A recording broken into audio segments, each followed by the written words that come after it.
کہ ماں کا کردار انسان کی زندگی میں بہت سارا ہوتا ہے۔ روایات میں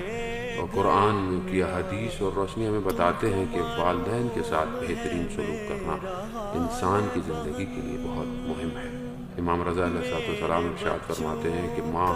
جس طرح ایک بچے کو حمل کرتی ہے، جس طرح اس کو رکھتی ہے، پھر اپنے وجود سے اس کی غذا کا احترام کرتی ہے، اور پھر جس طرح اس کا خیال رکھتی ہے اپنے بدن کے اعضاء کی طرح، یقیناً کوئی بھی اس کی جگہ نہیں لے سکتا۔ یہ ماں ہی ہے کہ جو انسان کو اس قابل بناتی ہے کہ اس کے رونے، اس کے بولنے سے پہلے تک اس کے وجود، اس کے احساسات کو سمجھتی ہے۔ اسی لیے روایات میں دیکھیں تو والدین کے حقوق بہت زیادہ بیان کیے گئے ہیں۔ ماں کا حقوق والد سے بھی تھوڑا سا زیادہ ہے کہ حضرت موسیٰ علیہ السلام بیان ہوتا ہے کہ جب انہوں نے کہا کہ پروردگار مجھے آپ کچھ سفارش کریں، مجھے آپ کچھ ہدایت دیں، تو پروردگار نے 3 دفعہ کہا کہ میں تمہیں خود اپنی طرف سفارش کرتا ہوں۔ پھر جب حضرت موسیٰ علیہ السلام نے دوبارہ ان سے کہا تو انہوں نے کہا میں تمہیں تمہاری والدہ کی سفارش کرتا ہوں۔ پھر جب دوبارہ کہا میں تمہیں تمہاری والدہ کی سفارش کرتا ہوں۔ پھر جب تیسری دفعہ پوچھا تو کہا میں تمہیں تمہارے والد کی طرف سفارش کرتا ہوں۔ روایات سے یہ چیز جو ہے وہ ہم ایکسٹریکٹ کر سکتے ہیں کہ والدہ جو ہے وہ والد نیکی کرنا والدہ کا تقریباً 2 برابر ہے والد کی نسبت۔ بہرحال والد کی جگہ و مقام بھی اپنی جگہ پر ہے، لیکن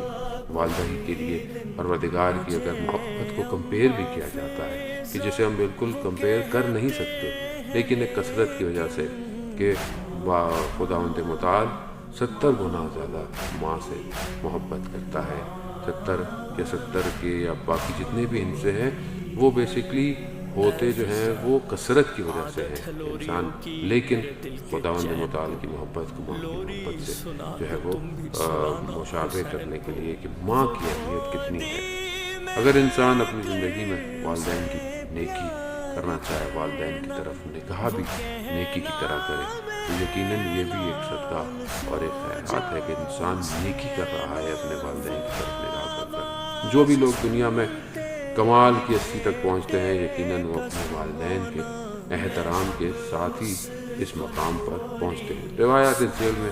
بہت زیادہ ہیں کہ جس کے اندر بہت زیادہ والدین کے لیے نیکی کے رسالہ حقوق امام سجاد علیہ السلام نے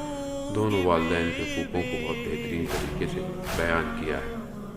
انسان کے لیے بہت سارے ایسے حقوق ہیں، خاص طور پہ وہ حقوق جو اس نے اپنی زندگی میں والدین کے ساتھ کرنے ہوتے ہیں، ان کے ساتھ احترام کرنا، ان کے ساتھ نیکی کرنا، ان کے ساتھ وہ رویہ رکھنا کہ بچہ اس وقت چل بھی نہیں سکتا تھا تو والدین اسے انگلی پکڑ کر چلنا سکھاتے ہیں، اسے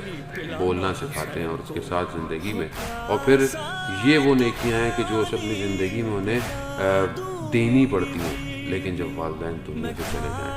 تو بھی انسان کے اوپر بہت سارے حقوق جو ہے وہ لازم آ جاتے ہیں کہ انہیں زندگی گزر جانے کے بعد اپنے والدین کے ساتھ کیا۔ یقیناً اس میں سب سے زیادہ یہ ہے کہ انسان اپنی زندگی میں خود نیک کام ایسے کرے کہ جو آہستہ آہستہ اس کی نیکیوں کو اس کے والدین کی طرف بھیجے۔ ہر انسان جو بھی نیک کام کرے، اچھا اس کی اولاد بھی کوئی نیک کام کرے گی تو بھی اس کا جو ہے وہ اجر جو ہے وہ اس کے والدین کی طرف ہے۔ حضرت عیسیٰ علیہ السلام ایک قبرستان سے گزرتے ہیں تو دیکھتے ہیں ایک قبر میں عذاب ہے، اور جب کچھ عرصے کے بعد دوبارہ دیکھتے ہیں تو قبر میں عذاب نہیں ہے۔ پروردگار سے پوچھتے ہیں کہ پروردگار یہ کیا ماجرا ہے؟ کہا اس کی اولاد میں سے کسی نے ایک راستہ ٹوٹا ہوا تھا، اس راستے کو صحیح کیا اور لوگ اس سے چلنا شروع ہو گئے، یعنی ایک نیکی کی اس کی اولاد نے، تو خدا نے اس کی قبر سے عذاب کو جو ہے وہ ختم کر دیا۔ اسی لیے اگر آج ہم اپنی اولاد کی بھی تربیت کریں تو ان کی ہوئی نیکی، حتیٰ قرآن کی تلاوت کرنا، بسم اللہ الرحمن الرحیم پڑھنا بچے کا، اس کے باوجداد کی قبر تک اس اجر کو جو ہے وہ بھیجتا ہے۔ ہمیں لگتا ہے کہ شاید دنیا میں کوئی چھوٹا سا کام کرنا کسی معنی نہیں رکھتا، یا اس کا کوئی فائدہ نہیں ہوتا، یا اس کا ہمیں شاید ظاہراً ریٹرن نظر نہیں آتا، لیکن بہت سارے معاملات عالم برزخ میں بہت بڑے ہو کر جو ہے وہ نظر آتے ہیں۔